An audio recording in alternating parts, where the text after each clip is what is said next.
Breaking news దేశంలోనే తొలిసారి పర్యాటకంగా సీప్లేన్ వినియోగం ఏపీ నుంచి ప్రారంభం కాబోతోంది. ప్రకృతి సోయగాలు తిలకిస్తూ జలమార్గం ద్వారా గగన విహారం చేసే ఒక గొప్ప అనుభూతి సీప్లేన్ అందుబాటులోకి తేబోతోంది.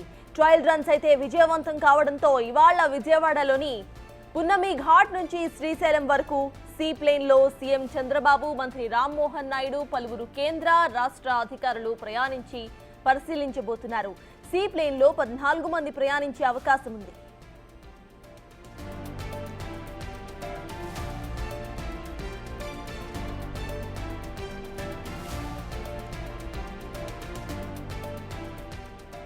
వైమానిక రంగాన్ని మరింత అభివృద్ధి పరచాలనే ఉద్దేశంతో సీప్లేన్ ను ప్రవేశపెట్టేందుకు రాష్ట్ర ప్రభుత్వం సిద్ధమైంది. సీప్లేన్ లో ఎన్నో ప్రత్యేకతలు ఉన్నాయి. ప్రయాణికులకు అద్భుత అనుభూతులను ఇచ్చే సీప్లేన్ జర్నీ ఎలా ఉంటుందో ఆసక్తి సర్వత్రా నెలకొంది. ఇటీవల నిర్వహించిన అంతర్జాతీయ డ్రోన్ సదస్సుతో ప్రపంచ దృష్టిని కూడా రాష్ట్రం ఆకర్షించింది. ప్రపంచ పర్యాటకులను ఆకర్షించే లక్ష్యంతో సీప్లేన్ సదుపాయాన్ని అందుబాటులోకి తీసుకొస్తోంది ఏపీ ప్రభుత్వం.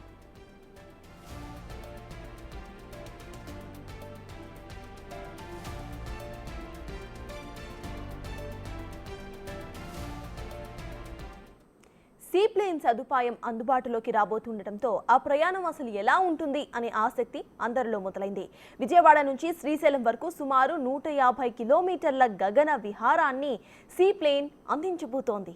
భూమి ఉపరితలం నుంచి 1500 అడుగుల ఎత్తులో సీప్లేన్ ప్రయాణం సాగుతోంది. సాధారణంగా విమానాలు భూమికి 15 నుండి 20,000 అడుగుల ఎత్తులో ప్రయాణిస్తాయి. సీప్లేన్లు కూడా అదే స్థాయిలో ఎగిరే అవకాశం ఉన్నప్పటికీ పర్యాటకులకు ప్రకృతి అందాలను చూపించే అనుభూతి కల్పించాలి అన్నదే ఆలోచనతో వీటి ప్రయాణాన్ని 1500 అడుగులకే పరిమితం చేశారు అధికారులు. ఈ ప్రయాణానికి ఎయిర్ ట్రాఫిక్ కంట్రోల్ నుంచి అవసరమైన అనుమతులను అధికారులు తీసుకున్నారు.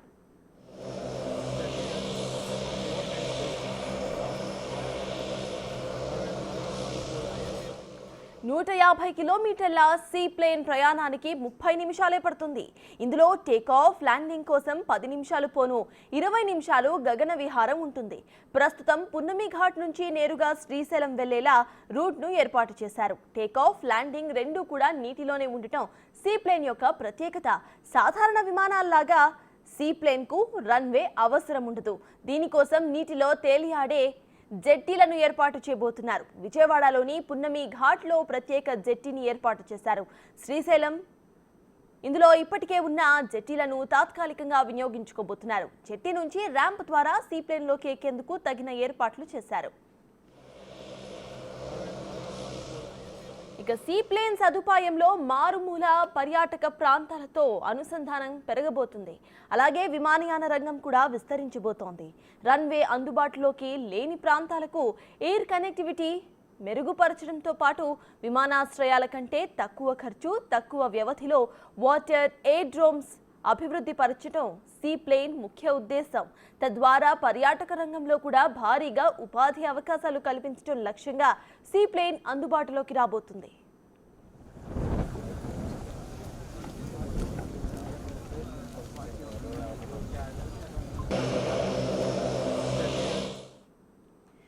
ఇవాళ 10:45 సీఎం చంద్రబాబు పున్నమి ఘాట్ వద్దకు చేరుకుంటారు. సో ఇదే అంశంపై పూర్తి డీటెయిల్స్ ను మా ప్రతినిధి శివ అందిస్తారు. శివ, చెప్పండి, సీప్లేన్ యొక్క ప్రారంభం ఏపీ సీఎం చంద్రబాబు చేతుల మీదుగా జరగబోతున్నట్టు తెలుస్తోంది. అయితే ఏ టైంకి జరుగుతుంది? స్కెడ్యూల్ ఎలా ఉండబోతోంది? అప్డేట్స్ ఏంటి?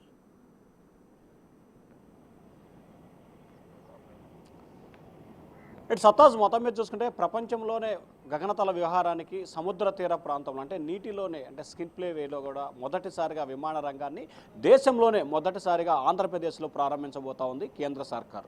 ప్రధానంగా చూసుకుంటే సీప్లేన్కి సంబంధించి అనేకమైన ప్రత్యేకతలు ఉన్నాయి. ఇటీవల డ్రోన్ సంబంధించి కూడా ప్రపంచవ్యాప్తంగా గుర్తింపు పొందిన ఆంధ్రప్రదేశ్ తాజాగా ఈరోజు నిర్వహించబోతున్న సీప్లేన్కి సంబంధించి కూడా మరొకసారి అంతర్జాతీయ ప్రాముఖ్యతని ఆంధ్రప్రదేశ్ సంతరించబోతోంది. ముఖ్యంగా చూసుకుంటే ఆంధ్రప్రదేశ్కు సంబంధించి పర్యాటక రంగాన్ని పెట్టుబడుల్లోని బాగా బాగా పూర్తి స్థాయిలో విస్తరించాలని ఏకైక ఉద్దేశంతో ఆంధ్రప్రదేశ్ ప్రభుత్వం ఈ రకమైన ప్రణాళికల్ని పూర్తి స్థాయిలో కూడా ఏర్పాట్లు చేస్తూ ఉంది. ప్రధానంగా చూసుకుంటే ఆంధ్రప్రదేశ్కు సంబంధించి కూడా మొదటిసారిగా అంటే ఏదైతే ఒక ఈ స్క్రీన్ ప్లేన్ సంబంధించి కూడా తొలుత ఏర్పాటు చేయాలని చెప్పి భావించారు. కానీ మొన్న జరిగిన డ్రోన్స్ విజయవంతం కావడంతో తాజాగా ఈరోజు ఇటువంటి దానికి కూడా స్క్రీన్ ప్లేన్ సంబంధించి విజయవాడ నుంచి శ్రీశైలం వరకు మొదటిసారిగా నిన్న ఒక డెమోను నిర్వహించారు. నేడు మరొకసారి కూడా గగన విహారానికి ఏపీ సర్కార్ కీలకంగా కూడా ప్రయాణికులు సిద్ధం చేస్తుంది. కేవలం 150 కిలోమీటర్లకు సంబంధించిన ఈ ఎయిర్పోర్ట్కి సంబంధించి కూడా 20 నిమిషాలు అంటే టేక్ ఆఫ్ ల్యాండింగ్కి 5-10 నిమిషాలు పోతే కేవలం 20 నిమిషాల వ్యవధిలోనే చేరుకునే అవకాశం కనిపిస్తోంది. వాస్తవానికి సాధారణమైన విమానాలు 15 నుంచి 20,000 అడుగుల ఎత్తులో ప్రయాణించే అవకాశం కనిపిస్తూ ఉంది. కానీ ఇది మాత్రం సీప్లేన్కి సంబంధించి కూడా అదే స్థాయిలో కెపాసిటీ ఉన్నప్పటికీ కానీ ప్రకృతి అందాలని సొగసులోని పర్యాటకులకు చూపించాలి అనే ఏకైక ఉద్దేశంతో 1500 అడుగుల ఎత్తులో మాత్రమే దీన్ని చేస్తున్నారు. ఇప్పటికే ఎయిర్ ట్రాఫిక్ సంబంధించి అన్ని రకాల అనుమతులని అధికారులు పూర్తి స్థాయిలో కూడా తీసుకోవడం జరుగుతుంది. ఇక ప్రధానంగా చూసుకుంటే ప్రస్తుతం పున్నమి ఘాటు నుంచి నేరుగా 150 కిలోమీటర్ల వ్యవధిలో ప్రయాణించేందుకు శ్రీశైలం వెళ్లేందుకు అన్ని రకాల ఏర్పాట్లను అన్ని రకాలుగా ప్రయత్నాలు చేయడం జరిగింది. ఇక మనం ఒక్కసారి కృష్ణానది పరివాహ ప్రాంతంలో చూసుకుంటే మరికొద్ది సేపట్లోనే అంటే 10:40 ప్రారంభం కాబోతున్న ఈ కార్యక్రమానికి ముఖ్యమంత్రి చంద్రబాబు అలాగే కేంద్ర విమానయాన శాఖ మంత్రి రామ్మోహన్ నాయుడు అలాగే రాష్ట్ర పర్యాటక శాఖ మంత్రి దుర్గేష్ అలాగే రాష్ట్ర పెట్టుబడుల శాఖ మంత్రి బీసీ జనార్దన్ రెడ్డి ఈ కార్యక్రమాన్ని కూడా ప్రారంభించబోతున్నట్లు కూడా తెలుస్తోంది. సాధారణ విమానాలాగా దీనికైతే రన్వే అవసరం లేదు. ప్రత్యేకంగా దీనికోసం నీటిలో తెలియాడే జెట్టీలని ఏర్పాటు చేయబోతా ఉన్నారు. అంటే ప్రస్తుతానికి టెంపరీగా ఇక్కడ ఒక జెట్టీని ఏర్పాటు చేశారు.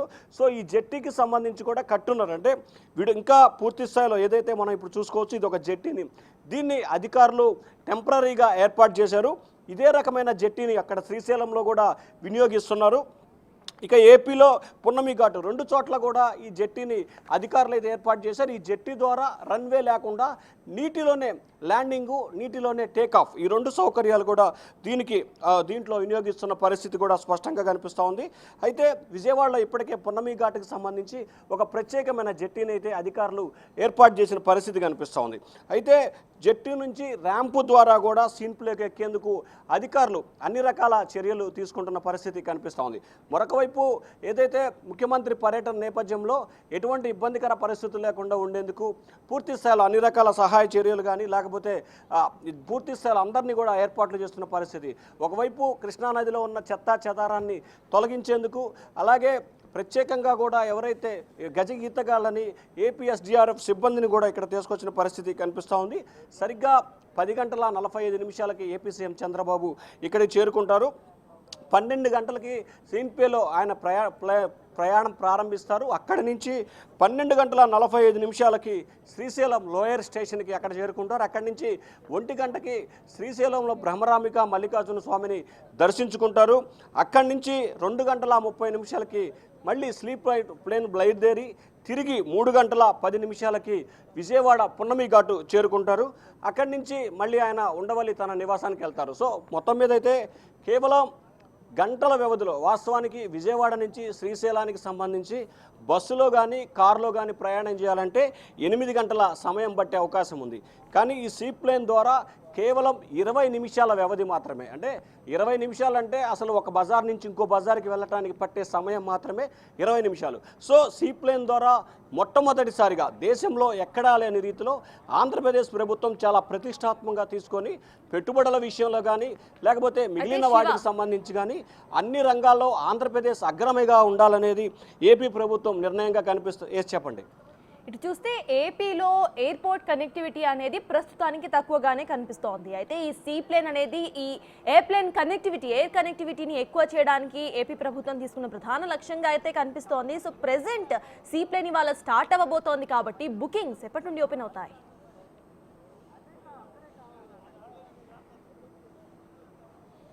అంటే ప్రధానంగా చూసుకుంటే నిన్న ట్రయల్ రన్ నిర్వహించారు. ఈరోజు ముఖ్యమంత్రి చంద్రబాబు నాయుడు డెమోని మాత్రమే ప్రారంభిస్తారు. డెమో ప్రారంభించిన తర్వాత పూర్తి స్థాయిలో దీనికి సంబంధించిన కార్యాచరణ అంటే అసలు దీన్ని ఏ రకంగా ముందుకు వెళ్ళాలి, ఎలా చేయాలి అనే దానికి సంబంధించి కూడా అధికారులు ఒక రూట్ మ్యాప్ను అయితే తయారు చేయబోతున్నారు.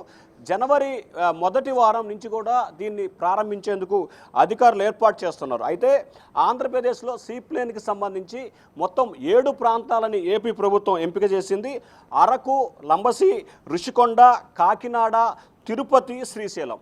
సో ఈ 7 ప్రాంతాలకు సంబంధించి కూడా ఈ సీప్లేన్కి సంబంధించిన ఏర్పాట్లు అంటే ఒక ప్రాంతం నుంచి మరో ప్రాంతానికి వెళ్ళటానికి అంటే ఉదాహరణకి అరకు, లంబసి, అలాగే లంబసి నుంచి ఋషికొండ, అలాగే కాకినాడ నుంచి కోనసీమ, కోనసీమ నుంచి కాకినాడ, తిరుపతి నుంచి విజయవాడ, విజయవాడ నుంచి తిరుపతి, అలాగే శ్రీశైలం నుంచి తిరుపతి, శ్రీశైలం నుంచి విజయవాడ, ఇట్లా ఒక 7 ప్రాంతాలని మొదటిసారిగా ఏపీ ప్రభుత్వం ఎంపిక చేసింది. సో వీటన్నిటికీ సంబంధించి కూడా త్వరలోనే అంటే ఎంత ప్రైస్ చేయాలి, ఎందుకంటే ఆ సీప్లేన్లో కేవలం 14 మంది సిబ్బంది మాత్రమే పట్టే అవకాశం ఉంది. సో ఈ 14 మంది సిబ్బందికి ఎంత వ్యయం అవుతుంది, ఎంత ఖర్చు అవుతుంది, అలాగే ఇది ప్రైవేటు ఏజెన్సీకి అప్పగించే అవకాశాలు ఉన్న నేపథ్యంలో సో ఎటువంటి జాగ్రత్తలు తీసుకోవాలి, ఏ రకమైన ప్రయత్నాలు చేయాలి అనే దానికి సంబంధించి కూడా విధి విధానాలని అధికారులు అయితే ఒక వారం 10 రోజుల్లోనే ఖరారు చేయబోతున్నారు.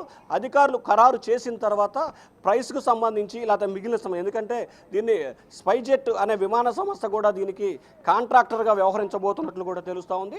సో వారికి విధి విధానాలని అలాగే ప్రభుత్వానికి సంబంధించిన నిబంధనల్ని వీటన్నిటిని జోడీకరించి వచ్చే నెల అంటే డిసెంబర్ నుంచి కానీ లేకపోతే జనవరి మొదటి వారం నుంచి కానీ ఈ రెగ్యులర్గా అంటే ప్రతిరోజు ఈ సౌకర్యాన్ని సీప్లేన్ ద్వారా విజయవాడ నుంచి శ్రీశైలానికి, అలాగే విజయవాడ నుంచి తిరుపతికి, కాకినాడ నుంచి కోనసీమకి ఇట్లా మొత్తం 7 ప్రాంతాలను ఎంపిక చేసింది. కాబట్టి ఎట్ ఏ టైం 7 ప్రాంతాల్లో ప్రారంభించేందుకు అధికారులు అయితే కసరత్తు చేస్తూ ఉన్నారు. ప్రస్తుతానికి నిన్న ట్రయల్ రన్ నిర్వహించారు. ఈరోజు మరొక డెమోని ముఖ్యమంత్రి చంద్రబాబు స్వయంగా ప్రారంభించి ఆయన ఇక్కడి నుంచి 12 గంటల నుంచి సీప్లేన్ ద్వారా శ్రీశైలం వెళ్తారు. అక్కడ బ్రహ్మరాంబిక మల్లికార్జున స్వామిని దర్శించుకొని తిరిగి ఇదే సీప్లేన్లో మళ్ళీ విజయవాడ చేరుకుంటారు. సత్తాస్. Right, thank you Shiva.